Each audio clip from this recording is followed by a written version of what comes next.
Foreign education ಯೋಚನೆ ಮಾಡ್ತಾ ಇದ್ದೀರಾ? ವಿಶ್ವದ 125ಕ್ಕೂ ಅಧಿಕ ಪ್ರಮುಖ ಯೂನಿವರ್ಸಿಟಿಗಳನ್ನ ಬೆಂಗಳೂರಲ್ಲೇ ಭೇಟಿ ಮಾಡೋ ಅವಕಾಶ ತಂದಿದೆ ಗ್ಲೋಬಲ್ ಡಿಗ್ರಿ ಸಂಸ್ಥೆ. Hotel Taj, MG road, Bengaluru. November 8 ಬೆಳಿಗ್ಗೆ 11 ಗಂಟೆಯಿಂದ ಸಂಜೆ 5 ಗಂಟೆವರೆಗೆ.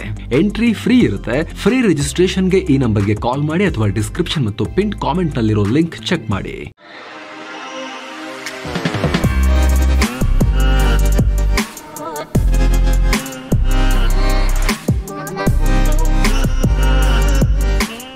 ಹಾಯ್ ಫ್ರೆಂಡ್ಸ್, ದಿನದ ಎಲ್ಲ ಪ್ರಮುಖ ಸುದ್ದಿಯನ್ನ ನಿಮಗೆ ತಲುಪಿಸುವ ಮಸ್ತ್ ಮಗ ಚಾನೆಲ್ನ ಫುಲ್ ನ್ಯೂಸ್ಗೆ ಸ್ವಾಗತ. ನಾನು ಅಮರ್ ಪ್ರಸಾದ್. ಸ್ನೇಹಿತರೆ, ಕರಾಳ ಸೋಮವಾರ ಇದು. ಕರಾಳ ಸೋಮವಾರ. ಒಂದೇ ದಿನ ಸಾಲು ಅಪಘಾತಗಳಾಗಿ ದೇಶದಾದ್ಯಂತ ಹಲವರ ಪ್ರಾಣ ಹೋಗಿದೆ. ಆಂಧ್ರದಲ್ಲಿ ಮೊನ್ನೆ ಬಸ್ ಸುಟ್ಟೋಗಿದೆ, ನಿಮಗೆ ಗೊತ್ತು. ಅದರ ಬೆನ್ನಲ್ಲೇ ತೆಲಂಗಾಣದಲ್ಲಿ ಬಸ್ ದುರಂತ ಉಂಟಾಗಿದೆ. ಸರ್ಕಾರಿ ಬಸ್ ಮತ್ತು ವೇಗವಾಗಿ ಚಲಿಸ್ತಾ ಇದ್ದ ಟ್ರಕ್ ಡಿಕ್ಕಿ ಹೊಡೆದಿರುವ ಘಟನೆ ತೆಲಂಗಾಣದ ರಂಗಾರೆಡ್ಡಿ ಜಿಲ್ಲೆಯಲ್ಲಿ ಆಗಿದೆ. 20 ಜನ ಪ್ರಾಣ ಕಳ್ಕೊಂಡಿದ್ದಾರೆ, 20 ಜನ ಗಂಭೀರ ಗಾಯಗೊಂಡಿದ್ದಾರೆ. ಇನ್ನಷ್ಟು ಸಾವಿನ ಸಂಖ್ಯೆ ಏರಿಕೆಯಾಗುವ ಆತಂಕ ಇದೆ. ಅಪಘಾತ ಎಷ್ಟು ಭೀಕರವಾಗಿತ್ತು ಅಂದ್ರೆ ಪ್ರಯಾಣಿಕರೆಲ್ಲ ಸ್ಥಳದಲ್ಲೇ ಪ್ರಾಣ ಬಿಟ್ಟಿದ್ದಾರೆ. ದುರಂತದಲ್ಲಿ ನಜ್ಜುಗುಜ್ಜಾದ 2 ವಾಹನಗಳ ಅವಶೇಷಗಳು ರಸ್ತೆಯುದ್ದಕ್ಕೂ ಹರಡಿಕೊಂಡಿದ್ವು. 70ಕ್ಕೂ ಅಧಿಕ ಪ್ರಯಾಣಿಕರಿದ್ದ ತೆಲಂಗಾಣ ರಾಜ್ಯದ ರಸ್ತೆ ಸಾರಿಗೆ ನಿಗಮದ ಬಸ್ ಹೈದರಾಬಾದ್ ಕಡೆಗೆ ಸಾಗ್ತಾ ಇತ್ತು. ಈ ವೇಳೆ ಎದುರಿನಿಂದ ಸ್ಪೀಡ್ ಆಗಿ ಬರ್ತಾ ಇದ್ದ ಟಿಪ್ಪರ್ ಟ್ರಕ್ ಒಂದು ಡಿಕ್ಕಿ ಹೊಡೆದು ಅಪಘಾತಕ್ಕೊಳಗಾಗಿದೆ. ತಕ್ಷಣ ಪೊಲೀಸರು, ರಕ್ಷಣಾ ತಂಡಗಳು ಮತ್ತು ಸ್ಥಳೀಯರು ದೌಡಾಯಿಸಿ ಬದುಕುಳಿದವರನ್ನ ಹೊರಗೆ ಎಳೆದು ಸಹಾಯ ಮಾಡಿದ್ದಾರೆ. ಈ ದುರಂತಕ್ಕೆ ತೆಲಂಗಾಣ ಸಿಎಂ ರೇವಂತ್ ರೆಡ್ಡಿ ತೀವ್ರ ನೋವನ್ನ ವ್ಯಕ್ತಪಡಿಸಿದ್ದಾರೆ. ಕೂಡಲೇ ಪರಿಹಾರ ಕಾರ್ಯಾಚರಣೆಗೆ ಆದೇಶ ಕೊಟ್ಟಿದ್ದಾರೆ. ಈಗಿಂದೀಗಲೇ ಘಟನಾ ಸ್ಥಳಕ್ಕೆ ದೌಡಾಯಿಸಿ ಅಗತ್ಯ ಕ್ರಮ ತಗೊಳ್ಳಿ ಅಂತ ಸಂಬಂಧಪಟ್ಟ ಅಧಿಕಾರಿಗಳಿಗೆ ನಿರ್ದೇಶನ ಕೊಟ್ಟಿದ್ದಾರೆ. ಜೊತೆಗೆ ಘಟನೆ ಬಗ್ಗೆ ಸಂಪೂರ್ಣ ಮಾಹಿತಿ ಕೊಡ್ತಾ ಇರಿ ಅಂತ ಸೂಚಿಸಿದ್ದಾರೆ. ಸಿಎಂ ಆದೇಶದ ಮೇರೆಗೆ ಸ್ಪೆಷಲ್ ಮೆಡಿಕಲ್ ಟೀಮ್ ಅನ್ನ ಕಳುಹಿಸಲಾಗಿದೆ. ಹಾಗೆ ಮೃತಪಟ್ಟವರ ಫ್ಯಾಮಿಲಿಗೆ ತಲಾ 5 ಲಕ್ಷ ರೂಪಾಯಿ ಪರಿಹಾರವನ್ನ ಘೋಷಿಸಿದ್ದಾರೆ. ಇತ್ತ ಈ ಘಟನೆಗೆ PM ನರೇಂದ್ರ ಮೋದಿ ಸಂತಾಪ ಸೂಚಿಸಿದ್ದಾರೆ. ಘಟನೆಯಿಂದ ತುಂಬಾ ನೋವಾಯಿತು, ಗಾಯಗೊಂಡವರು ಬೇಗ ಗುಣಮುಖರಾಗಲಿ ಅಂತ ಪ್ರಾರ್ಥನೆ ಮಾಡ್ತೀನಿ ಅಂತ ಹೇಳಿದ್ದಾರೆ. ಮೃತಪಟ್ಟವರ ಫ್ಯಾಮಿಲಿಗೆ ತಲಾ 2 ಲಕ್ಷ ರೂಪಾಯಿ ಮತ್ತು ಗಾಯಗೊಂಡವರಿಗೆ 50,000 ರೂಪಾಯಿ ಪರಿಹಾರವನ್ನ ಕೂಡ ಘೋಷಿಸಿದ್ದಾರೆ. ಇನ್ನೊಂದು ಕಡೆ ರಾಜಸ್ಥಾನದ ಜೈಪುರದಲ್ಲೂ ಕೂಡ ಭೀಕರ ಅಪಘಾತ ಆಗಿದೆ. ನಿಯಂತ್ರಣ ಕಳೆದುಕೊಂಡ ಟಿಪ್ಪರ್ ಟ್ರಕ್ ಚಾಲಕ ವಾಹನವನ್ನ ಸುಮಾರು 5 ಕಿಲೋಮೀಟರ್ ವರೆಗೂ ಹಿಗ್ಗಾಮುಗ್ಗಾ ಓಡಿಸಿದ್ದಾರೆ. ಆಗ ದಾರಿಯಲ್ಲಿದ್ದ ಕಾರ್, ಬೈಕ್ ಸೇರಿ ಅನೇಕ ವಾಹನಗಳಿಗೆ ಡಿಕ್ಕಿಯಾಗಿದೆ. ಪರಿಣಾಮ ಕನಿಷ್ಠ 19 ಮಂದಿ ಪ್ರಾಣ ಕಳ್ಕೊಂಡಿದ್ದಾರೆ. ಇಲ್ಲೂ ಕೂಡ 50 ಜನ ಗಂಭೀರ ಗಾಯಗೊಂಡಿದ್ದಾರೆ. ಜೈಪುರದ ಅಧಿಕಾರಿಗಳು ಮಾಹಿತಿ ಕೊಟ್ಟಿದ್ದಾರೆ. ಟಿಪ್ಪರ್ ಟ್ರಕ್ ಓಡಿಸ್ತಾ ಇದ್ದ ಚಾಲಕ ಕುಡಿದು ವಾಹನ ಓಡಿಸಿ ಈ ರೀತಿಯಾಗಿದೆ. ಅದೆಷ್ಟೇ ವಾಹನಗಳಿಗೆ ಡಿಕ್ಕಿ ಹೊಡೆದ್ರೂ ಕೂಡ ಚಾಲಕ ಮಾತ್ರ ಡ್ರೈವ್ ಮಾಡೋದನ್ನ ನಿಲ್ಲಿಸಲೇ ಇಲ್ಲ. ರಾಕ್ಷಸನಂತೆ ಹೊಡ್ಕೊಂಡು ಹೋಗ್ತಾನೆ ಇದ್ದ. ಹಲವು ವಾಹನಗಳಿಗೆ ಡಿಕ್ಕಿ ಹೊಡೆದ ನಂತರ ವಾಹನ ನಿಲ್ತು. ಕೂಡಲೇ ರಕ್ಷಣಾ ತಂಡ ಮತ್ತು ಸ್ಥಳೀಯ ಪೊಲೀಸರು ಘಟನಾ ಸ್ಥಳಕ್ಕೆ ದೌಡಾಯಿಸಿ ವಾಹನದ ಅವಶೇಷಗಳ ಅಡಿಯಲ್ಲಿ ಸಿಕ್ಕಾಕೊಂಡವರನ್ನ ಕಷ್ಟಪಟ್ಟು ಹೊರತೆಗೆದರು. ಆಸ್ಪತ್ರೆಗೆ ಕೆಲವರನ್ನ ದಾಖಲು ಮಾಡಿ ಚಿಕಿತ್ಸೆ ಕೊಡಲಾಗ್ತಾ ಇದೆ. ಆದರೂ ದೊಡ್ಡ ಪ್ರಮಾಣದ ಸಾವು ಆಗೋಗಿದೆ. ತುಂಬಾ ಜನ ಗಂಭೀರ ಗಾಯಗೊಂಡಿದ್ದಾರೆ. ಸದ್ಯ ಟ್ರಕ್ ಚಾಲಕನನ್ನ ಪೊಲೀಸರು ವಶಕ್ಕೆ ಪಡೆದು ಆತ ಮದ್ಯ ಸೇವಿಸಿದ್ದಾನೆ ಅಂತ ಹೇಳಿದ್ದಾರೆ. ಅದನ್ನ ಕೋರ್ಟ್ ನಲ್ಲಿ ನೆಕ್ಸ್ಟ್ ಲೀಗಲ್ ಪ್ರೊಸೀಜರ್ಗೆ ಬೇಕಾಗತ್ತಲ್ಲ, ಹಾಗಾಗಿ ಮೆಡಿಕಲ್ ಟೆಸ್ಟ್ ಕಳಿಸ್ಕೊಟ್ಟಿದ್ದಾರೆ. ಇನ್ನೊಂದ್ ಕಡೆ ಇದೇ ರಾಜಸ್ಥಾನದ ಫಲೋದಿ ಅನ್ನೋ ಕಡೆ ದಾರಿ ಬದಿಯಲ್ಲಿ ನಿಂತ್ಕೊಂಡಿದ್ದ ಟ್ರಕ್ಗೆ ಯಾತ್ರಿಕರಿದ್ದ ಟೆಂಪೋ ಬಂದು ಡಿಕ್ಕಿ ಹೊಡೆದಿದೆ. ಪರಿಣಾಮ 15 ಜನ ಮೃತಪಟ್ಟಿದ್ದಾರೆ, 2 ಗಂಭೀರವಾಗಿ ಗಾಯಗೊಂಡಿದ್ದಾರೆ. ಈ ಅವಳಿ ದುರಂತಗಳಿಗೆ ರಾಜಸ್ಥಾನ ಸಿಎಂ ಭಜನ್ ಲಾಲ್ ಶರ್ಮಾ ತೀವ್ರ ಆಘಾತ ವ್ಯಕ್ತಪಡಿಸಿದ್ದಾರೆ. ಇಷ್ಟು ಮಾತ್ರ ಅಲ್ಲ, ಇಷ್ಟು ಸುದ್ದಿ ಕೇಳಿದಾಗ್ಲೇನೆ ಕರಾಳ ಸೋಮವಾರ ಹೌದು ಅಂತ ನೀವು ಹೇಳ್ತಿರಲ್ಲ, ಇಷ್ಟಕ್ಕೆ ನಿಂತಿಲ್ಲ. ಬೆಂಗಳೂರಲ್ಲೂ ಕೂಡ ಅಪಘಾತ ಆಗಿದೆ. ಜನರ ಪ್ರಾಣ ಉಳಿಸೋ ಆಂಬ್ಯುಲೆನ್ಸ್ ದುರಂತಕ್ಕೀಡಾಗಿದೆ. ಆಂಬ್ಯುಲೆನ್ಸ್ ಒಂದು ನಿಯಂತ್ರಣ ಕಳ್ಕೊಂಡು ರೆಡ್ ಸಿಗ್ನಲ್ ಅಲ್ಲಿ ನಿಂತಿದ್ದ ಅನೇಕ ವಾಹನಗಳಿಗೆ ಡಿಕ್ಕಿ ಹೊಡೆದಿದೆ. ಪರಿಣಾಮ ಓರ್ವ ದಂಪತಿ ಮೃತಪಟ್ಟಿದ್ದಾರೆ. ರಿಚ್ಮಂಡ್ ಸರ್ಕಲ್ ನಲ್ಲಿ ಘಟನೆಯಾಗಿದೆ. ಈ ರೀತಿ ದೇಶದಲ್ಲಿ ಒಂದೇ ದಿನ ದೊಡ್ಡ ಅಪಘಾತಗಳಾಗಿ 40ಕ್ಕೂ ಅಧಿಕ ಜನರ ಪ್ರಾಣ ಹೋಗಿದೆ. ರಸ್ತೆ ಅಪಘಾತಗಳೆಲ್ಲವೂ ಕೂಡ. ಇನ್ನು ನಟ ದರ್ಶನ್ ಸೇರಿ ರೇಣುಕಾಸ್ವಾಮಿ ಕೊಲೆ ಕೇಸ್ನ ಎಲ್ಲ ಆರೋಪಿಗಳ ದೋಷಾರೋಪಣೆ ನಿಗದಿ ಪ್ರಕ್ರಿಯೆ ನಡೆದಿದೆ. ಪೊಲೀಸರು ಸಲ್ಲಿಸಿದ ಚಾರ್ಜ್ ಶೀಟ್ ಅನ್ನ ಕೋರ್ಟ್ ಆರೋಪಿಗಳ ಮುಂದೆ ಓದಿ ಹೇಳಿದೆ. ಆರೋಪಿಗಳನ್ನ ಒಪ್ತೀರಾ ಅಂತ ಕೇಳಿದೆ. ಇದಕ್ಕೆ ಬೆಂಗಳೂರಿನ 64ನೇ CCH ಕೋರ್ಟ್ಗೆ ನಟ ದರ್ಶನ್, ಪವಿತ್ರ ಗೌಡ ಸೇರಿದ ಹಾಗೆ ಎಲ್ಲ ಆರೋಪಿಗಳು ಹಾಜರಾಗಿದ್ರು. ಆದರೆ ಎಲ್ಲ ಆರೋಪಿಗಳು ತಮ್ಮ ಮೇಲಿನ ಆರೋಪಗಳನ್ನು ನಿರಾಕರಿಸಿದ್ದಾರೆ. ಕೊಲೆ, ಅಪಹರಣ, ಸಾಕ್ಷ್ಯನಾಶ, ಅಕ್ರಮ ಕೂಟ, ಕ್ರಿಮಿನಲ್ ಒಳಸಂಚು ಸೇರಿ ಹಲವು ಆರೋಪಗಳು ನಟ ದರ್ಶನ್ ಮೇಲಿದ್ವು. ಇಲ್ಲ ನಾನು ಅದೇನೂ ಮಾಡೇ ಇಲ್ಲ ಅಂತ ಹೇಳಿ ನಿರಾಕರಿಸಿದ್ರು ಇವರು. ಈ ಆರೋಪಗಳನ್ನು ಒಪ್ಪಿಕೊಂಡ್ರೆ ಶಿಕ್ಷೆ ಪ್ರಕಟ ಆಗಿಬಿಡ್ತಾ ಇತ್ತು. ಒಪ್ಪಿಕೊಳ್ಳದ ಕಾರಣ ಕೋರ್ಟ್ ಸಾಕ್ಷ್ಯಗಳ ವಿಚಾರಣೆಯನ್ನ ನಡೆಸಬೇಕಾಗತ್ತೆ. ಅದಕ್ಕೆ ದಿನ ನಿಗದಿ ಮಾಡಿದ್ದಾರೆ. ನವೆಂಬರ್ 10ನೇ ತಾರೀಕು ವಿಚಾರಣೆ ನಡೆಸ್ತೀವಿ ಅಂತ ಹೇಳಿದೆ. ಸುಮಾರು ಟೈಮ್ ನಡೆಯುತ್ತೆ ವಿಚಾರಣೆ ಮೇಲೆ. ಏನೋ ರಾಜ್ಯ ಕಾಂಗ್ರೆಸ್ ಸರ್ಕಾರದಲ್ಲಿ ಸಚಿವ ಸಂಪುಟ ಪುನರಚನೆ ಆಗೋದು ಫಿಕ್ಸ್ ಆಗಿದೆ. ಈ ಬಗ್ಗೆ ಖುದ್ದು ಸಿಎಂ ಸಿದ್ದರಾಮಯ್ಯ ಮಹತ್ವದ ಮಾಹಿತಿ ಕೊಟ್ಟಿದ್ದಾರೆ. ಸಂಪುಟ ಪುನರಚನೆ ಬಗ್ಗೆ ಹೈಕಮಾಂಡ್ ನಾಯಕರಾದ ರಾಹುಲ್ ಗಾಂಧಿ, ಮಲ್ಲಿಕಾರ್ಜುನ ಖರ್ಗೆ ಜೊತೆಗೆ ಚರ್ಚೆ ಮಾಡ್ತೀನಿ. ಇದಕ್ಕಾಗಿ ನವೆಂಬರ್ 15ಕ್ಕೆ ದಿಲ್ಲಿಗೆ ಹೋಗ್ತೀನಿ. ಹೈಕಮಾಂಡ್ ಏನ್ ಹೇಳುತ್ತೋ ಅದರಂತೆ ನಡ್ಕೊಳ್ತೀನಿ ಅಂತ ಸಿಎಂ ಹೇಳಿದ್ದಾರೆ. ಇದು ವೆರಿ ವೆರಿ ಇಂಪಾರ್ಟೆಂಟ್. ಮೊನ್ನೆ ತನಕ ಸಿಎಂ ಸಿದ್ದರಾಮಯ್ಯ MLAಗಳು ಹೇಳ್ದಂಗಲ್ವೇನ್ರಿ, ಹೈಕಮಾಂಡ್ ಇದೆ ಅವರು ಮಾಡ್ತಾರೆ, ಆದ್ರೆ ಅಲ್ಟಿಮೇಟ್ಲಿ MLAಗಳು ಡಿಸೈಡ್ ಮಾಡೋದಲ್ವಾ, ಹೆಂಗ್ರಿ ಡೆಮೋಕ್ರಸಿಲಿ ಹೆಂಗ್ರಿ ಆಗೋದು, MLAಗಳು ಹೇಳಿದವ್ರಲ್ವೇನ್ರಿ ಆಗೋದು ಅಂತ ಹೇಳ್ತಾ ಇದ್ರು. ಈಗ ಹೈಕಮಾಂಡ್ ಹೇಳ್ದಂಗೆ ಮಾಡ್ತೀನಿ ಅಂತ ಹೇಳಿದ್ದಾರೆ ಈಗ ಸಿಎಂ ಸಿದ್ದರಾಮಯ್ಯ. ಏನೋ DKಶಿ ಸಿಎಂ ಆಗ್ಲಿ ಅಂತ ಬಿಹಾರ ಕಾಂಗ್ರೆಸ್ ಮುಖಂಡರು ಹೇಳಿದ್ರು. ಅದಕ್ಕೂ ಪ್ರತಿಕ್ರಿಯೆ ಕೊಟ್ಟಿರೋ ಸಿಎಂ ಅಗೇನ್ ಶಾಸಕರು ಹೇಳ್ತಾರೆ ಅಂತ ಹೇಳಿಲ್ಲ, ಇಲ್ಲೂ ಹೈಕಮಾಂಡ್ ಹೇಳೋದಷ್ಟೇ ಇಂಪಾರ್ಟೆಂಟ್ ಅಂತ ಹೇಳಿದ್ದಾರೆ. ಅಷ್ಟು ಮಾತ್ರ ಮಾಧ್ಯಮಗಳ ಮೇಲೆನೆ ಸಿಟ್ ಮಾಡ್ಕೊಂಡ್ರು. ಏನು ಈ ಪ್ರಶ್ನೆ ಎಲ್ಲ ಕೇಳ್ತೀರಾ ನೀವು ನನಗೆ ಏನೋ ರೀತಿಯಲ್ಲಿ. ಏನೋ ಕೇಂದ್ರ ಸರ್ಕಾರದ ಮಾದರಿಯಲ್ಲಿ ಶೀಘ್ರದಲ್ಲಿ ರಾಜ್ಯದಲ್ಲೂ ಜಲ ಆಯೋಗ ರಚಿಸ್ತೀವಿ ಅಂತ DCM DK ಶಿವಕುಮಾರ್ ಹೇಳಿದ್ದಾರೆ. ಅಂತಾರಾಷ್ಟ್ರೀಯ ಜಲ ವಿವಾದಗಳಿಗೆ ಶಾಶ್ವತ ಪರಿಹಾರ ಕಂಡುಹಿಡಿಯೋದು ಸೇರಿದ ಹಾಗೆ ಜಲ ಸಂಪನ್ಮೂಲ ನಿರ್ವಹಣೆಯಲ್ಲಿ ವಿವಿಧ ಅಂಶಗಳ ಕುರಿತು ಸರ್ಕಾರಕ್ಕೆ ಮಾರ್ಗದರ್ಶನ ಕೊಡೋಕೆ ವಾಟರ್ ಕಮಿಷನ್ ಜಲ ಆಯೋಗ ರಚಿಸ್ತೀವಿ ಅಂತ ಹೇಳಿದ್ದಾರೆ. ಈ ಪ್ರಸ್ತಾವಿತ ಆಯೋಗ ಕುಡಿಯೋ ನೀರು, ನೀರಾವರಿ, ಕೈಗಾರಿಕೆಗಳಿಗೆ ನೀರು ಒದಗಿಸುವುದು ಮತ್ತು ಇತರ ಸೌಲಭ್ಯಗಳು ಸೇರಿದ ಹಾಗೆ ಎಲ್ಲ ಅಂಶಗಳನ್ನ ಪರಿಶೀಲಿಸುತ್ತೆ.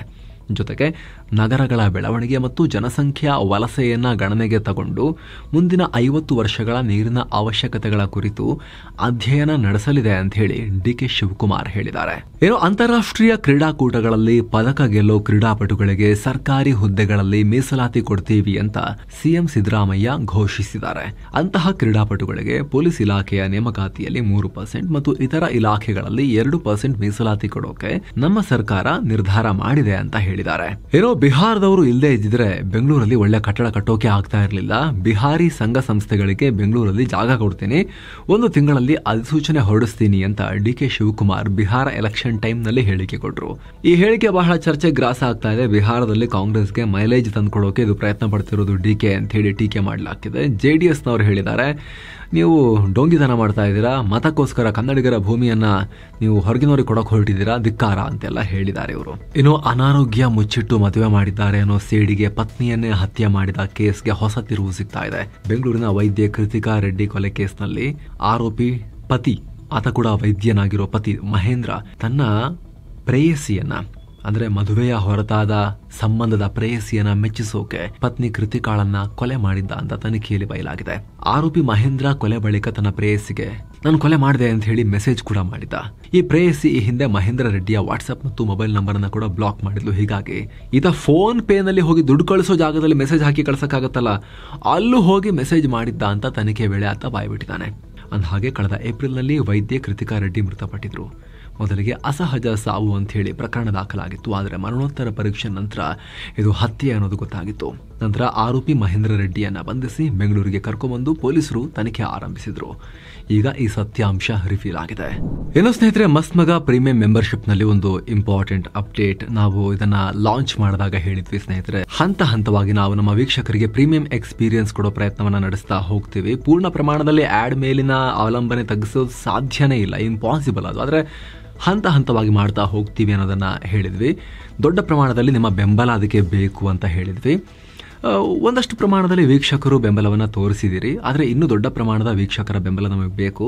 ಹಾಗಂತ ನಾವು ಎಲ್ಲರೂ ಬೆಂಬಲ ಕೊಟ್ಟ ಆದಮೇಲೆ ಮಾಡೋಣ ಅಂತ ನಾವು ಆ ಲೆಕ್ಕಾಚಾರದಲ್ಲಿಲ್ಲ.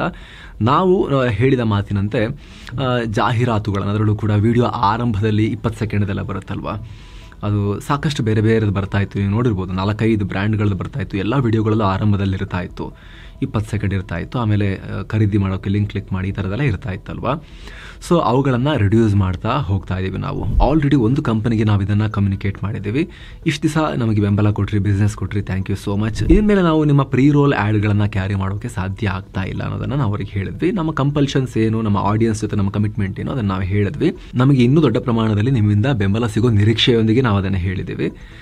ಅಷ್ಟು ಮಾತ್ರ ಅಲ್ಲ, ಈ ಮಂತ್ 7th 8th 7-8ನೇ ತಾರೀಕು ವೇಳೆಗೆ ಬಹುತೇಕ ಅಂತಹ ಆ್ಯಡ್ಗಳು, ವಿಡಿಯೋ ಆರಂಭದಲ್ಲಿ ಬರೋ 20 ಸೆಕೆಂಡ್ನ ಪ್ರೀ ರೋಲ್ ಆ್ಯಡ್ಗಳು, ಅವುಗಳು ರಿಡ್ಯೂಸ್ ಆಗಿ ಹೋಗಿಬಿಡ್ತವೆ, ಆಲ್ಮೋಸ್ಟ್ ನಿಲ್ ಲೆವೆಲಿಗೆ ಹೋಗ್ತವೆ. ಒಂದು ಮಾತ್ರ ಉಳ್ಕೊಂಡಿರುತ್ತೆ, ಅದು ಸ್ವಲ್ಪ ಲಾಂಗರ್ ಟರ್ಮ್ ಕೊಲಾಬ್ರೇಷನ್ ಆಗಿ ಹೋಗಿರೋದ್ರಿಂದ ಸೆವೆನ್ ಸ್ಯಾಂಡ್ಸ್ದು ಟೂರಿಸಮ್ದು ಅವ್ರದ್ದು ಇನ್ನೊಂದು ಸ್ವಲ್ಪ ಟೈಮ್ ಕ್ಯಾರಿ ನಾವು ಮಾಡಲೇಬೇಕಾಗತ್ತೆ, ಅದೊಂದಿರುತ್ತೆ. ಉಳಿದಂತೆ ಬಹುತೇಕ ಎಲ್ಲ ಬ್ರ್ಯಾಂಡ್ಗಳದ್ದು ಕೂಡ ನೀವು ಸ್ಟಾಪ್ ಆಗೋದನ್ನು ನೋಡ್ತೀರಾ ಸ್ನೇಹಿತರೆ. ಹೇಗೇನು ಹೇಳ್ತಾ ಇದ್ದೀವಿ ಸ್ನೇಹಿತರೆ, ಯಾವುದು ಪ್ರೀ ರೋಲ್ ಆ್ಯಡ್ಗಳು, ಅದು ಬಿಟ್ಟು ಇಡೀ ತಿಂಗಳಲ್ಲಿ ನಾವು ಮಾಡೋ 180-200 ವಿಡಿಯೋಗಳಲ್ಲಿ ಒಂದು 10-15 ಮಧ್ಯದಲ್ಲಿ ಹಾಕೋ ಆ್ಯಡ್ಸ್ ಬರ್ತಾವಲ್ಲ, ಯಾವುದು ಅದು ಟರ್ಮ್ ಇನ್ಶೂರೆನ್ಸ್ದು, ಹೆಲ್ತ್ ಇನ್ಶೂರೆನ್ಸ್ದು, ಅವು ಸೂಟಬಲ್ ವರದಿಗಳಲ್ಲಿ ಇರ್ತವೆ. ಅವುಗಳಲ್ಲಿ ಯಾವುದೇ ಬದಲಾವಣೆ ಸದ್ಯಕ್ಕಾಗಲ್ಲ. ಯಾಕಂದರೆ ಕ್ಲೀನ್ ಆಗಿ ರನ್ ಆಗೋ ಒಂದು ಡಿಜಿಟಲ್ ನ್ಯೂಸ್ ಮೀಡಿಯಾಗೆ ಅಷ್ಟಾದರೂ ನಾವು ಮಾಡಲೇಬೇಕಾಗುತ್ತೆ ಸ್ನೇಹಿತರೆ. 20 ಜನರ ಇಲ್ಲಿ ಉದ್ಯೋಗ ನಡೀತಾ ಇರೋ ಕಾರಣಕ್ಕಾಗಿ. ಆದರೆ ರಿಪಿಟೇಟಿವ್ ಆಗಿ ನಿಮಗೆ ಪ್ರತಿ ವಿಡಿಯೋದಲ್ಲೂ ಆರಂಭದಲ್ಲಿ ಕಾಣಿಸಿಕೊಳ್ಳೋ 20 ಸೆಕೆಂಡ್ಗಳ ಪ್ರೀ ರೋಲ್ ಆ್ಯಡ್ಸ್ ಏನಿದಾವೆ ಅವುಗಳನ್ನು ನಾವು ಹಂತ ಹಂತವಾಗಿ ರಿಡ್ಯೂಸ್ ಮಾಡ್ತಾ ಹೋಗ್ತಿದ್ದೀವಿ. ಆಲ್ರೆಡಿ ನಿಮಗೆ ಏನು 4-5 ಕಂಪನಿಗಳು ಕಾಣಿಸ್ತಾ ಇತ್ತಲ್ಲ, ಈಗೆಲ್ಲ ರಿಡ್ಯೂಸ್ ಆಗೋಕ್ಕೆ ಶುರು ಆಗುತ್ತೆ. ಅದು ಆಲ್ರೆಡಿ ಒಂದು ನಿನ್ನೆನಿಂದ ಸ್ಟಾಪ್ ಆಗೇ ಹೋಗಿದೆ. ಸುತ್ತು ಜಗತ್ತಲ್ಲಿ ಬರ್ತಾ ಇತ್ತು, ಮಾರ್ನಿಂಗ್ ಒಂದು ಬರ್ತಾ ಇತ್ತು, ಅದು ಕ್ರೆಡಿಟ್ ಕಾರ್ಡ್ ಕಂಪನಿದು, ಅದು ಆಲ್ರೆಡಿ ಸ್ಟಾಪೇ ಆಗಿ ಹೋಗಿದೆ. ಹಾಗೆ ಫುಲ್ ನ್ಯೂಸ್ ಹಾಗೂ ಇತರ ಕಡೆ ಕೂಡ ನೀವೀಗ ಮೊದಲು ಬರ್ತಿರೋದ್ರ ಬದಲಿಗೆ ಬೇರೆದನ್ನು ನೋಡ್ತಾ ಇದ್ದೀರಾ. ಹಾಗಂತ ಅದನ್ನು ಚೇಂಜ್ ಮಾಡಿ ಇದನ್ನು ಹಾಕಿದ್ದೀವಿ ಅಂತಲ್ಲ, ಈಗ ಬರ್ತಿರೋದು ಕೂಡ ಸ್ಟಾಪ್ ಆಗುತ್ತೆ. 7-8ನೇ ತಾರೀಕಿಗೆ ಗ್ಲೋಬಲ್ ಡಿಗ್ರೀಸ್ ಅವರದ್ದು ಕ್ಯಾಂಪೇನ್ ಮುಗಿಯುತ್ತೆ, ಎಂಡ್ ಆಗುತ್ತೆ. ಅದು ಮುಗಿದ್ರೆ 4-5 ಬ್ರ್ಯಾಂಡ್ಗಳಲ್ಲಿ 4 ಮುಗಿದಾಗುತ್ತೆ. ಮತ್ತೆ ನಾವು ಫರ್ದರ್ ಅದನ್ನ ಕ್ಯಾರಿ ಮಾಡ್ತಾ ಇಲ್ಲ, ಕಂಟಿನ್ಯೂ ಮಾಡ್ತಾ ಇಲ್ಲ, ನಾವು ಅದನ್ನ ರಿನ್ಯೂ ಮಾಡ್ತಾ ಇಲ್ಲ ಆ ಒಂದು ಕೊಲಾಬರೇಷನ್ ಅನ್ನ ನಿಮಗೋಸ್ಕರ. ಅದಾದ್ಮೇಲೆ ಸ್ನೇಹಿತರೆ, ಒಂದೇ ಒಂದು ಕಂಪನಿದು ಆಲ್ರೆಡಿ ಆಗಿರೋ ಟೈಅಪ್ ಕೊಲಾಬರೇಷನ್ದು ಅದು ಲಾಂಗರ್ ಪೀರಿಯಡ್ ಆಗಿರೋದ್ರಿಂದ ಅದು ಸ್ವಲ್ಪ ಟೈಮ್ ಕಂಟಿನ್ಯೂ ಆಗುತ್ತೆ. ಅದಾದ್ಮೇಲೆ ಅವ್ರಿಗೂ ಕೂಡ ನಾವು ಇದೇ ಕಮ್ಯುನಿಕೇಶನ್ ಅನ್ನ ಮಾಡ್ತಾ ಇದ್ದೀವಿ. ನಮ್ಮ ಉದ್ದೇಶ ಇಷ್ಟೇ, ನಮ್ಮ ಪ್ರೀತಿಯ ವೀಕ್ಷಕರಿಗೆ ಉತ್ತಮ ಗುಣಮಟ್ಟದ ಯೂಸರ್ ಎಕ್ಸ್ಪೀರಿಯನ್ಸ್ ಅನ್ನ, ವ್ಯೂವರ್ ಎಕ್ಸ್ಪೀರಿಯನ್ಸ್ ಅನ್ನ ನಾವು ನೀಡೋ ಪ್ರಯತ್ನವನ್ನು ನಡೆಸ್ತಾ ಇದ್ದೀವಿ. ಆದರೆ ಇದಕ್ಕೆ ನಿಮ್ಮ ಬೆಂಬಲ ನಮಗೆ ಬೇಕೇ ಬೇಕು ಸ್ನೇಹಿತರೆ. ಒಂದಷ್ಟು ಒಳ್ಳೆಯ ವ್ಯಕ್ತಿಗಳು ಪ್ರೀಮಿಯಂ ಮೆಂಬರ್ಶಿಪ್ ಅನ್ನ ತಗೊಂಡಿದ್ದೀರಾ, ತುಂಬಾ ಧನ್ಯವಾದ. ನೀವು ಇನ್ನಷ್ಟು ಜನಕ್ಕೆ ತಗೊಳ್ಳೋಕೆ ಹೇಳಿ, ಎನ್ಕರೇಜ್ ಮಾಡಿ ಅನ್ನೋದು ನಮ್ಮ ಮನವಿ. ಹಾಗೆ ನೀವು ನೋಡ್ತಿರೋ ವೀಕ್ಷಕರು, ನೀವು ರೆಗ್ಯುಲರ್ ಆಗಿ ನೋಡ್ತಾ ಇದ್ದೀರಿ ಅಂತ ಹೇಳಿದ್ರೆ, ನಮ್ಮ ಕೆಲಸ ನಿಮಗೆ ಇಷ್ಟ ಆಗ್ತಾ ಇದೆ ಅಂತ ಹೇಳಿದ್ರೆ ಸ್ನೇಹಿತರೆ, ನಮ್ಮ ಕಮಿಟ್ಮೆಂಟ್ಗೆ ನೀವು ಕೂಡ ನಿಮ್ಮ ಕಮಿಟ್ಮೆಂಟ್ ಅನ್ನ ತೋರಿಸಬಹುದು. ವಿಡಿಯೋ ಕೆಳಗಡೆ ಜಾಯಿನ್ ಬಟನ್ ಇದೆ, ಅದರ ಮೂಲಕ ನೀವು ಮಸ್ತ್ ಮಗ ಪ್ರೀಮಿಯಂ ಮೆಂಬರ್ಶಿಪ್ ತಗೋಬಹುದು. ಅದು ಆಂಡ್ರಾಯ್ಡ್ ಯೂಸರ್ಸ್ಗೆ ಜಾಯಿನ್ ಬಟನ್, ಆಪಲ್ ಯೂಸರ್ಸ್ಗೆ ಡಿಸ್ಕ್ರಿಪ್ಷನ್ ಅಲ್ಲಿ ಪಿನ್ ಮಾಡಿರೋ ಕಾಮೆಂಟ್ ಅಲ್ಲಿ ಪ್ರತ್ಯೇಕ ಲಿಂಕ್ ಕೊಟ್ಟಿರ್ತೀವಿ, ಅದ್ರ ಥ್ರೂ ಅವರು ಹೋಗಿ ಜಾಯಿನ್ ಆಗಬಹುದು. ಜಾಯಿನ್ ಆದವರಿಗೆ ಸ್ನೇಹಿತರೆ ಮೆಂಬರ್ಸ್ ಓನ್ಲಿ ಪ್ರತ್ಯೇಕ ವಿಡಿಯೋಸ್ ಕೂಡ ಬರ್ತಾ ಇದಾವೆ, ರೆಗ್ಯುಲರ್ ಆಗಿ ಬರ್ತಾ ಇದಾವೆ. ಉತ್ತಮ ಗುಣಮಟ್ಟದ ವ್ಯಾಲ್ಯೂಯಬಲ್ ಮೆಂಬರ್ಸ್ ಓನ್ಲಿ ಕಾಂಟೆಂಟ್ ಕೂಡ ಅಲ್ಲಿ ರೆಗ್ಯುಲರ್ ಆಗಿ ಬರ್ತಾ ಇದೆ. ಲೈವ್ ಇಂಟರಾಕ್ಷನ್ಸ್ ಕೂಡ ಇರುತ್ತೆ. ಅದರಲ್ಲಂತೂ ನಮ್ಮ ಕಡೆಯಿಂದ ಹಾಕೋ ಯಾವುದೇ ರೀತಿ ಆಡ್ಸ್ ಇರೋದಿಲ್ಲ, ಕೇವಲ ಪ್ರೀ ರೋಲ್ ಮಾತ್ರ ಅಲ್ಲ. ಸೊ ಆಸಕ್ತರು ದಯವಿಟ್ಟು ಕನ್ಸಿಡರ್ ಮಾಡಿ ವಿಡಿಯೋ ಕೆಳಗಿರೋ ಜಾಯಿನ್ ಬಟನ್ ಮೂಲಕ ಮಸ್ತ್ ಮಗ ಪ್ರೀಮಿಯಂ ಮೆಂಬರ್ಶಿಪ್ ಆಗೋಕೆ. ಆಪಲ್ ಯೂಸರ್ಸ್ಗೆ ಪ್ರತ್ಯೇಕ ಲಿಂಕ್ ಕೊಟ್ಟಿದ್ದೀವಿ. ಬನ್ನಿಗ ತುಂಬಾ ಟೈಮ್ ತಗೊಂಡೆ ನಿಮ್ದು, ಫುಲ್ ನ್ಯೂಸ್ ಅಲ್ಲಿ ಕಂಟಿನ್ಯೂ ಮಾಡೋಣ. ಬೆಂಗಳೂರಲ್ಲಿ ನನ್ನ ಮನೆ ಚೆನ್ನಾಗಿದ್ರೆ ಸಾಕು, ಕಂಡಲ್ಲಿ ಕಸ ಹಾಕ್ತೀನಿ ಪರವಾಗಿಲ್ಲ ಅಂತ ಕಸ ಸುರಿಯುವ ಕಸಾಸುರರಿಗೆ ರಾಜ್ಯ ಸರ್ಕಾರ ಹೊಸ ಪ್ಲಾನ್ ಮಾಡಿದೆ. ಬೆಂಗಳೂರು ಘನತ್ಯಾಜ್ಯ ನಿರ್ವಹಣಾ ಮಂಡಳಿ BSWML ಕಸ ಸುರಿಯುವ ಹಬ್ಬ ಆರಂಭಿಸಿದೆ. ಜನರು ಬೇಜವಾಬ್ದಾರಿಯಿಂದ ಕಸ ಎಸೆಯೋ ವಿಡಿಯೋ ಮಾಡಿ BSWML ಜೊತೆ ಹಂಚಿಕೊಂಡ್ರೆ ಅವರಿಗೆ 250 ರೂಪಾಯಿ ಬಹುಮಾನವನ್ನು ಕೊಡೋದಾಗಿ ಹೇಳಿದೆ. BSWML 800ಕ್ಕೂ ಅಧಿಕ ಕಸ ಹಾಕೋ ಸ್ಪಾಟ್ಗಳನ್ನು ಸ್ವಚ್ಛಗೊಳಿಸಿದ್ದು, ಜನ ಮಾತ್ರ ಇನ್ನೂ ಕೂಡ ಕಂಡಲ್ಲಿ ಎಸೆಯೋದನ್ನು ನಿಲ್ಲಿಸಿಲ್ಲ. ಮನೆ ಬಾಗಿಲಿಗೆ ಕಳಿಸಿದ ಆಟೋಗಳಿಗೂ ಕೂಡ ಕಸವನ್ನು ಕೊಡೋಕೆ ಸೋಮೇರಿತನ. ಇದರಿಂದ ಈ ನಿರ್ಧಾರ ತೆಗೆದುಕೊಂಡಿದ್ದೀವಿ ಅಂತ BSWML ವ್ಯವಸ್ಥಾಪಕ ನಿರ್ದೇಶಕ ಕರಿಗೌಡ ಹೇಳಿದ್ದಾರೆ. ಇವರ ವಾಟ್ಸ್ಆಪ್ ನಂಬರ್ ಕೂಡ ಸ್ಕ್ರೀನ್ ಮೇಲೆ ನೀವು ನೋಡ್ತಾ ಇದ್ದೀರಾ. ಇದರ ಸ್ಕ್ರೀನ್ ಶಾಟ್ ನೀವು ತಗೋಬಹುದು. ನೀವು ಕಸ ಎಸೆಯುವವರ ವಿಡಿಯೋಗಳನ್ನ ಮಾಡಿ ಇದಕ್ಕೆ ಶೇರ್ ಮಾಡಬಹುದು. ವಿಡಿಯೋ ಮಾಡೋರು ಸ್ಥಳ ಮತ್ತು ಸಾಧ್ಯ ಆದರೆ ಉಲ್ಲಂಘಿಸೋರ ಡೀಟೇಲ್ಸ್ ಕೂಡ ಕೊಡಬಹುದು ನಿಮ್ಮ ಅಕ್ಕಪಕ್ಕದ ಮನೆಯವರಾಗಿದ್ರೆ. ವಿಡಿಯೋ ಹಂಚಿಕೊಂಡವರ UPI ಅಕೌಂಟ್ಗೆ ಹಣವನ್ನು ಕಳಿಸೋದರ ಕುರಿತು BSWML ಯೋಚನೆ ಮಾಡ್ತಾ ಇದೆ. ಇನ್ನು ಕೂಡ ಡಿಸೈಡ್ ಆಗಿಲ್ಲ, ಯೋಚನೆ ಮಾಡ್ತಿದ್ದಾರೆ. ವಿಡಿಯೋ ಕಳಿಸೋರ ಗುರುತನ್ನ ಕೂಡ ರಹಸ್ಯವಾಗಿಡ್ಲಾಗುತ್ತೆ. ನಿಮಗೆ ನಿಮ್ಮ ಅಕ್ಕಪಕ್ಕದ ಮನೆಯವರೊಂದಿಗೆ ಜಗಳ ಕೂಡ ಆಗೋದಿಲ್ಲ. ಸೊ ಇನ್ಮೇಲಾದರೂ ಕೂಡ ಈ ಕಸಾಸುರರು ಸುಮ್ಮನೆ ಆಗ್ತಾರ ನೋಡಬೇಕು. ಏನ್ ನೋಡ್ತಾನೆ ಹಿಂಗೆ ಹಾಕ್ಬಿಟ್ಟು ಹೋಗ್ಬಿಡ್ತಾರೆ. ನಾನು ಕಣ್ಣಾರೆ ನೋಡಿದ್ದೆ. ಬಂದರು, ತಾಯಿ ಮಗ ಬೈಕಲ್ಲಿ ಬಂದರು, ಸಣ್ಣ ಹುಡುಗ ಒಬ್ಬರು ಲೇಡಿ ಬೈಕಲ್ಲಿ ಒಳ್ಳೆ ಸರ್ಜಿಕಲ್ ಸ್ಟ್ರೈಕ್ ಮಾಡಕ್ ಬಂದಂಗೆ ಇಷ್ಟು ದೊಡ್ಡ ಗಲೀಜಿನ ಬೆಟ್ಟವನ್ನ ಹಿಡ್ಕೊಂಡ್ ಬಂದ್ರು ಮುಂದೆ ಬೈಕಲ್ಲಿ. ಏನ್ ಸ್ಪೀಡ್, ಒಳ್ಳೆ ಅಬೌಟಾಬಾದಲ್ಲಿ ಈ ನೇವಿ ಸೀಲ್ಸ್ ಕಾರ್ಯಾಚರಣೆ ಮಾಡ್ದಂಗೆ ಪಾಕಿಸ್ತಾನದಲ್ಲಿ ಬಂದ್ರು, ಹಿಂಗ್ ನಿಲ್ಸಿದ್ರು, ಹಿಂಗ್ ತಳ್ಳಿದ್ರು, ರಬಕ್ಕೋ ಹೋದ್ರು. ನಾನು ನೋಡಿದೆ, ಪಕ್ಕದಲ್ಲೇ ವಾಕ್ ಹೋಗ್ತಿದ್ದೆ. ಏನ್ ಮಾಡೋದು, ಜಗಳಾಡಕ್ಕಾಗತ್ತೆ ಅವರೊಟ್ಟಿಗೆ. ನಾನು ತುಂಬಾ ಚೆನ್ನಾಗಿ ಕೆಲಸ ಮಾಡ್ತಿದ್ದೀರಾ ಅಂತ ಕ್ಲಾಪ್ ಮಾಡಿದೆ, ಜೋರಾಗಿ ಕ್ಲಾಪ್ ಮಾಡಿದೆ. ವೆಲ್ ಡನ್ ತುಂಬಾ ಚೆನ್ನಾಗಿ ಮಾಡ್ತಿದ್ದಾರೆ ನೀವು ಅಂತ ಹೇಳಿ. ಹಂಗಾದ್ರೂ ಕೂಡ ಒಂದ್ ಚೂರಾದ್ರೂ ಮರ್ಯಾದೆಗೆ ಅಂಜದಾರ ನೋಡಿದೆ. ಜಗಳಾಡಕ್ಕೂ ಆಗಲ್ಲ ವೆಲ್ ಡನ್ ಅಂತ ಹೇಳಿದ್ರೆ. ಒಂಥರ ಆಯ್ತು ಅವರಿಗೆ, ಓಡೋದ್ರು, ಬೇಗ ಸ್ಟಾರ್ಟ್ ಮಾಡ್ಕೊಂಡು ಓಡೋಗ್ಬಿಟ್ರು. ಆಮೇಲೆ ಅಲ್ಲಿಂದ ಏನೋ ಬೆಳಗಾವಿಯಲ್ಲಿ MES ಆಚರಿಸಿದ ಕರಾಳ ದಿನಕ್ಕೆ ಸಂಬಂಧಪಟ್ಟಂತೆ ಬೆಳಗಾವಿ ಮಾರ್ಕೆಟ್ ಪೊಲೀಸರು 150 ಜನರ ವಿರುದ್ಧ FIR ದಾಖಲಿಸಿದ್ದಾರೆ. ರಾಜ್ಯ ಸರ್ಕಾರದ ವಿರುದ್ಧ ಘೋಷಣೆ ಕೂಗಿ ಮಹಾರಾಷ್ಟ್ರಕ್ಕೆ ಜೈಕಾರ ಹಾಕಿದ ಭಾಷಾ ವಿಷಬೀಜ ಬಿತ್ತೋ ಮತ್ತು ದೊಂಬಿ ಎಬ್ಬಿಸೋ ಹುನ್ನಾರದ ಆರೋಪಗಳ ಮೇಲೆ PSI ಹಾವಣ್ಣ ಸ್ವಯಂ ಪ್ರೇರಿತ ಪ್ರಕರಣ ದಾಖಲಿಸಿಕೊಂಡಿದ್ದಾರೆ.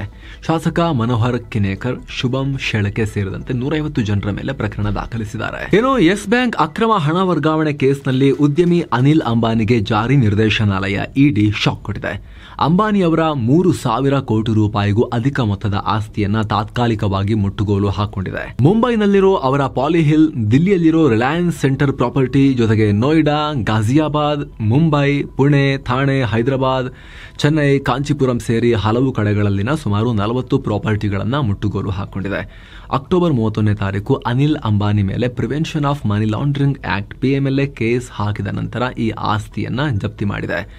ಅಪರಾಧದ ಆದಾಯವನ್ನ ಪತ್ತೆ ಹಚ್ಚಿ ಇದೇ ರೀತಿ ಆಸ್ತಿಗಳನ್ನೆಲ್ಲ ಮುಟ್ಟುಗೋಲು ಹಾಕೊಳ್ತೀವಿ ಅಂತ ಇಡಿ ತಿಳಿಸಿದೆ. ಏನು ಜಮ್ಮು ಕಾಶ್ಮೀರದ ಬೈಸರನ್ ಕಣಿವೆಯಲ್ಲಿ ಉಗ್ರರು ದಾಳಿ ಮಾಡಿದ್ದ ಪಹಲ್ಗಾಮ್ನ ಆ ಕಣಿವೆಯಲ್ಲಿ ಕೇಬಲ್ ಕಾರ್ ಪ್ರಾಜೆಕ್ಟ್ ಅನ್ನ ಕೈಗೆತ್ತಿಕೊಳ್ಳೋಕೆ ರಾಷ್ಟ್ರೀಯ ತನಿಖಾ ದಳ NIA ಗ್ರೀನ್ ಸಿಗ್ನಲ್ ಕೊಟ್ಟಿದೆ. ಉಗ್ರ ದಾಳಿ ನಂತರ ಈ ಪ್ರಾಜೆಕ್ಟ್ ಸ್ಟಕ್ ಆಗಿತ್ತು. ಈಗ ಈ ಪ್ರಾಜೆಕ್ಟ್ಗೆ ಸದ್ಯ ಪಹಲ್ಗಾಮ್ ಉಗ್ರ ದಾಳಿಯ ತನಿಖೆ ನಡೆಸ್ತಾ ಇರೋ NIA ಕ್ಲಿಯರೆನ್ಸ್ ಕೊಟ್ಟಿದೆ. ನಮ್ದೇನು ಆಕ್ಷೇಪಣೆ ಇಲ್ಲ ಅಂತ ಹೇಳಿದೆ. 120 ಕೋಟಿ ರೂಪಾಯಿ ವೆಚ್ಚದಲ್ಲಿ ಪ್ರಾಜೆಕ್ಟ್ ನಡೀತಾ ಇದೆ. ಮಂಕ್ ಆಗಿದ್ದ ಜಮ್ಮು ಕಾಶ್ಮೀರ ಪ್ರವಾಸೋದ್ಯಮಕ್ಕೆ ಬೂಸ್ಟ್ ಸಿಗೋ ನಿರೀಕ್ಷೆಯಿಂದ ಸಾಕಷ್ಟು ಇಂತಹ ಯೋಜನೆಗಳನ್ನ ಕೈಗೆತ್ತಿಕೊಳ್ಳಲಾಗ್ತಾ ಇದೆ. ಆದ್ರೆ ಉಗ್ರರು ಇದನ್ನ ಹಾಳು ಮಾಡಬೇಕು ಅನ್ನೋ ಉದ್ದೇಶ ಇಟ್ಕೊಂಡೇ ಬಂದಿರ್ತಾರೆ. ಅದಕ್ಕೋಸ್ಕರ ನಿಲ್ಸಿದ್ರೆ ಅವ್ರು ಗೆದ್ದಂಗಾಗತ್ತೆ, ನಾವು ಸೋತಂಗಾಗತ್ತೆ. ಹಾಗಾಗಿ ಆಸ್ ಎ ನೇಷನ್ ನಾವು ಅದನ್ನ ಮಾಡಕ್ ಬರೋದಿಲ್ಲ. ಸೊ ಎಲ್ಲ ಅಡೆತಡೆಗಳ ನಡುವೆ ಕೂಡ ನಾವು ಎದ್ದು ನಿಂತು ನಡಿಲೇಬೇಕಲ್ವಾ.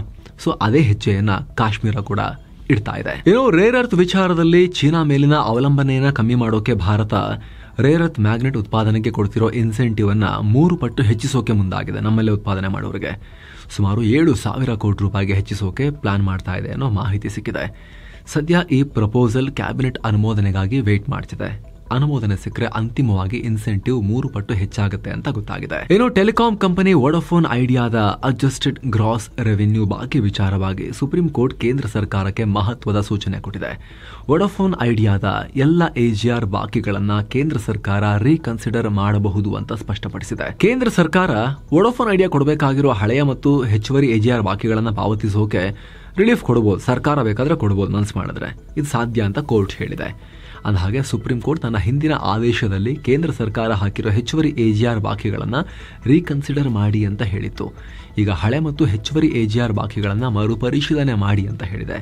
ಇದರ ಬೆನ್ನಲ್ಲೇ ವೋಡಾಫೋನ್ ಐಡಿಯಾ ಷೇರುಗಳು 10% ಜಂಪ್ ಆಗಿವೆ. ಮತ್ತೆ ಇನ್ನು ಜಲಗಡಿಯನ್ನ ದಾಟಿದ ಆರೋಪದ ಮೇಲೆ ಶ್ರೀಲಂಕಾ ನೌಕಾಪಡೆ 35 ಭಾರತೀಯ ಮೀನುಗಾರರನ್ನ ಬಂಧಿಸಿದೆ. ತಮಿಳುನಾಡಿನ ರಾಮೇಶ್ವರಂ ಬಳಿ ಈ ಘಟನೆ ನಡೆದಿದ್ದು 31 ತಮಿಳು, 4 ಪುದುಚೇರಿ ಮೂಲದ ಮೀನುಗಾರರು ಶ್ರೀಲಂಕಾ ವಶದಲ್ಲಿದ್ದಾರೆ. ಮೀನುಗಾರರನ್ನ ಬಂಧಿಸಿದ ಶ್ರೀಲಂಕಾ ನೌಕಾಪಡೆ 35 ಜನರನ್ನ ಜಾಫ್ನಾ ಮೀನುಗಾರಿಕಾ ಇಲಾಖೆಗೆ ಒಪ್ಪಿಸಿದೆ. ತನಿಖೆ ಬಳಿಕ ಕೋರ್ಟ್ಗೆ ಹಾಜರುಪಡಿಸಿ ಜೈಲಿಗೆ ಕಳಿಸೋ ಸಾಧ್ಯತೆ ಇದೆ.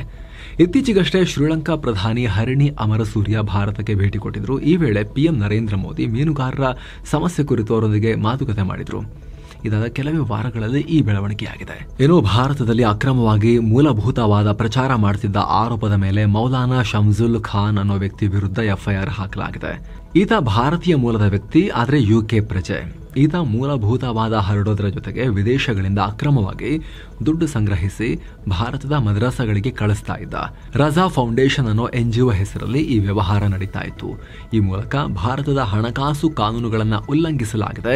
ಹಾಗೆ ಮೂಲಭೂತವಾದ ಧಾರ್ಮಿಕವಾಗಿ ವಿಷಬೀಜ ಹಾಕೋದು ಇಂಥ ಕೆಲಸವನ್ನ ಈತ ಮಾಡ್ತಿರೋದು ಅಂತ ಹೇಳಿ UP ಭಯೋತ್ಪಾದನಾ ನಿಗ್ರಹ ದಳ ಈಗ FIR ಮಾಡಿದೆ. ಜೊತೆಗೆ ಈ ಮೌಲಾನಾ ಶಮ್ಸುಲ್ ಖಾನ್ ಪಾಕಿಸ್ತಾನಕ್ಕೆ ಹಲವು ಬಾರಿ ಹೋಗಿರೋ ದಾಖಲೆಗಳು ಕೂಡ ಸಿಕ್ಕಿವೆ. ಅಲ್ಲಿನ ಮೂಲಭೂತವಾದಿಗಳೊಂದಿಗೆ ಕಾಂಟ್ಯಾಕ್ಟ್ ಇರೋ ವ್ಯಕ್ತಿ ಈತ. ಶಿಕ್ಷಣದ ನೆಪದಲ್ಲಿ ದೇಶವನ್ನ ಹಾಳು ಮಾಡೋಕೆ ಪ್ರಯತ್ನ ಪಡ್ತಾ ಇರೋ ವ್ಯಕ್ತಿ ಅನ್ನೋದು ಈತನ ಮೇಲಿರೋ ಆರೋಪಗಳು. ಈಗ ಬಿಹಾರ ವಿಧಾನಸಭಾ ಚುನಾವಣಾ ಪ್ರಚಾರದ ವೇಳೆ UP CM Yogi Adityanath INDIA ಕೂಡದ ವಿರುದ್ಧ ಟೀಕೆ ಮಾಡಿದ್ದಾರೆ. ಆದರೆ ಅವರು ಬಳಸಿರೋ ಪದ ಬಳಕೆ ಈಗ ಬಹಳ ಚರ್ಚೆಗೆ ಕಾರಣ ಆಗ್ತಾ ಇದೆ, ಟೀಕೆಗೂ ಗುರಿಯಾಗಿದೆ. ಕಾಂಗ್ರೆಸ್ ನಾಯಕ ರಾಹುಲ್ ಗಾಂಧಿ, RJDಯ ತೇಜಸ್ವಿ ಯಾದವ್ ಮತ್ತು ಸಮಾಜವಾದಿ ಪಾರ್ಟಿಯ ಅಖಿಲೇಶ್ ಯಾದವ್ ಅವರನ್ನ ಮಂಗಗಳು ಅಂತ ಕರೆದಿದ್ದಾರೆ. ಮಂಕೀಸ್ ಅಂತ ಕರೆದಿದ್ದಾರೆ. ಇವರು ಯಾವ ಮಂಗಗಳು? ಗಾಂಧೀಜಿಯವರ 3 ಮಂಗಗಳು. ಕೆಟ್ಟದ್ದನ್ನ ಕೇಳ್ತಾ ಇರಲಿಲ್ಲ, ನೋಡ್ತಾ ಇರಲಿಲ್ಲ, ಮಾತಾಡ್ತಿರ್ಲಿಲ್ಲ. ಆದ್ರೆ ಈ INDIA ಕೂಟದ 3 ಕೋತಿಗಳು ಪಪ್ಪು, ಟಪ್ಪು ಮತ್ತು ಅಕ್ಕುಗೆ ಅವರಿಗೆ ನಾವು ಮಾಡೋ ಒಳ್ಳೆ ಕೆಲಸ ಕಾಣಲ್ಲ, ಒಳ್ಳೆ ಕೆಲಸದ ಬಗ್ಗೆ ಕೇಳಲ್ಲ, ಒಳ್ಳೆ ಕೆಲಸವನ್ನ ಒಪ್ಪಲ್ಲ, ಈ ತರದ ಮಂಗಗಳು ಇವರು ಅಂತ ಹೇಳಿ ಯೋಗಿ ಆದಿತ್ಯನಾಥ್ ಟೀಕೆ ಮಾಡಿದ್ದಾರೆ. ಆದರೆ ಒಬ್ಬ CM ಆಗಿ ಪ್ರತಿಪಕ್ಷ ನಾಯಕರು ಸೇರಿದಂತೆ ಎದುರಾಳಿ ಕೂಟದ ಜನಪ್ರತಿನಿಧಿಗಳಿಗೆ ಈ ರೀತಿ ಮಂಗಗಳನ್ನು ಪದ ಬಳಸಿ ಸರಿನಾ ಅನ್ನೋ ಚರ್ಚೆ ಕೂಡ ನಡೀತಾ ಇದೆ. ಮತ್ತೊಂದು ಕಡೆ ಭಯೋತ್ಪಾದನೆ ಹಾಗೂ ಪ್ರತ್ಯೇಕತಾವಾದ ಆಳವಾಗಿ ಬೇರೂರಿರೋ ಪಾಕಿಸ್ತಾನದ ಕುರಿತು ಆಘಾತಕಾರಿ ಮಾಹಿತಿ ಹೊರಬಿದ್ದಿದೆ. ಇದೇ ವರ್ಷದಲ್ಲಿ ಬರೀ ಅಕ್ಟೋಬರ್ ತಿಂಗಳವರೆಗೆ ಸುಮಾರು 1,100 ಪಾಕ್ ಭದ್ರತಾ ಸಿಬ್ಬಂದಿ ಬಂಡುಕೋರರ ದಾಳಿಗೆ ಬಲಿಯಾಗಿದ್ದಾರೆ. ಅಂದರೆ ಪಾಕ್ನ ಸೈನಿಕರು, ಪೊಲೀಸರು, ಇಂಟೆಲಿಜೆನ್ಸ್ ಅಧಿಕಾರಿಗಳು ಸಾವನ್ನಪ್ಪಿದ್ದಾರೆ. ಅಧಿಕೃತ ಅಂಕಿಅಂಶಗಳ ಮೂಲಕವೇ ಈ ವಿಚಾರ ಗೊತ್ತಾಗಿದೆ. 1971ರ ಭಾರತ ಪಾಕ್ ಯುದ್ಧದ ನಂತರ ಇದೇ ಮೊದಲ ಬಾರಿಗೆ ಈ ಪ್ರಮಾಣದ ಪಾಕ್ ಭದ್ರತಾ ಸಿಬ್ಬಂದಿ ಬಂಡುಕೋರರ ಹಾವಳಿಗೆ, ಗಡಿಯಾಚೆಗಿನ ಕಾರ್ಯಾಚರಣೆ ಮತ್ತು ಪ್ರಾದೇಶಿಕ ಉದ್ವಿಗ್ನತೆಗೆ ಸಿಕ್ಕು ಪ್ರಾಣ ಕಳ್ಕೊಂಡಿದ್ದಾರೆ. ಬಂಡುಕೋರರು ಮತ್ತು ಪಾಕ್ ಭದ್ರತಾ ಸಿಬ್ಬಂದಿ ನಡುವಿನ ಅನುಪಾತ 1:1.6 ಇದೆ ಅಂತ ಇಂಟೆಲಿಜೆನ್ಸ್ ಏಜೆನ್ಸಿಗಳು ರಿಪೋರ್ಟ್ ಮಾಡಿವೆ. ಅಂದರೆ 1100 ಭದ್ರತಾ ಸಿಬ್ಬಂದಿ ಸಾವಿಗೆ ಹತ್ತತ್ರ 1760 ಬಂಡುಕೋರರು ಮೃತಪಟ್ಟಿದ್ದಾರೆ ಅಂತ ಅರ್ಥ. ಇದರಲ್ಲಿ ಬಂಡುಕೋರರ ಸಾವು ಹೆಚ್ಚಿದ್ರೂ ಕೂಡ ಅವರು ಬಂಡುಕೋರರು, ಅವರ ಮುಂದೆ ಪಾಕ್ ಸೈನಿಕರಿಗೆ ಸರಿಯಾಗಿ ಫೈಟ್ ಮಾಡ್ಲಿಕ್ಕೆ ಆಗಿಲ್ಲ ಅನ್ನೋದನ್ನ ಇದು ಸೂಚಿಸುತ್ತೆ. 1.3 ಬಂಡುಕೋರರಿಗೆ ಒಬ್ಬ ಪಾಕ್ ಸೈನಿಕ ಪ್ರಾಣ ಕಳ್ಕೊಂಡಿರೋದು. ಆಲ್ಮೋಸ್ಟ್ ಸಮಬಲದಲ್ಲಿ ಹೋರಾಡಿದ್ದಾರೆ ಬಂಡುಕೋರ್ ಅನ್ನೋದು ಇಲ್ಲಿ ಹೈಲೈಟ್ ಆಗಿ ಕಾಣುತ್ತೆ. ಅಂದಹಾಗೆ ಸ್ನೇಹಿತರೆ, ಇತ್ತೀಚೆಗೆ ಆಪರೇಷನ್ ಸಿಂಧೂರ್ ಆಗಿತ್ತಲ್ಲ, ಆ ನಂಬರ್ಸ್ನೆಲ್ಲ ಸೇರಿಸಿಲ್ಲ ಇದರಲ್ಲಿ. ಆ ಟೈಮ್ನಲ್ಲೂ ಪಾಕ್ ಸೇನೆ ಭಾರಿ ಲಾಸ್ ಅನ್ನ ಅನುಭವಿಸಿತ್ತು. ಇನ್ನು ಷೇರುಪೇಟೆ ವಿಚಾರಕ್ಕೆ ಬಂದ್ರೆ, ದಿನದ ವಹಿವಾಟಿನ ಅಂತ್ಯಕ್ಕೆ ಫ್ಲಾಟ್ 39 ಪಾಯಿಂಟ್ಸ್ ಅಷ್ಟೇ ಜಂಪ್ ಆಗಿ 83,978ಕ್ಕೆ ತಲುಪಿದೆ. ನಿಫ್ಟಿ 41 ಪಾಯಿಂಟ್ಸ್ ಜಂಪ್ ಆಗಿ 25,763ಕ್ಕೆ ತಲುಪಿದೆ. ಮಾರ್ಕೆಟ್ನಲ್ಲಿ ಭಾರಿ ಪ್ರಾಫಿಟ್ ಬುಕಿಂಗ್ ನಡೆದಿದೆ. ಇದರ ಜೊತೆಗೆ ವಿದೇಶಿ ಬಂಡವಾಳದ ಹೊರಹರಿವು, ಅಮೆರಿಕದ ಕರೆನ್ಸಿ ಸ್ಟ್ರಾಂಗ್ ಆಗಿನೇ ಉಳಿದಿರುವುದು ಮಾರ್ಕೆಟ್ಗೆ ಸ್ವಲ್ಪ ಪೆಟ್ಟು ಕೊಟ್ಟಿದೆ.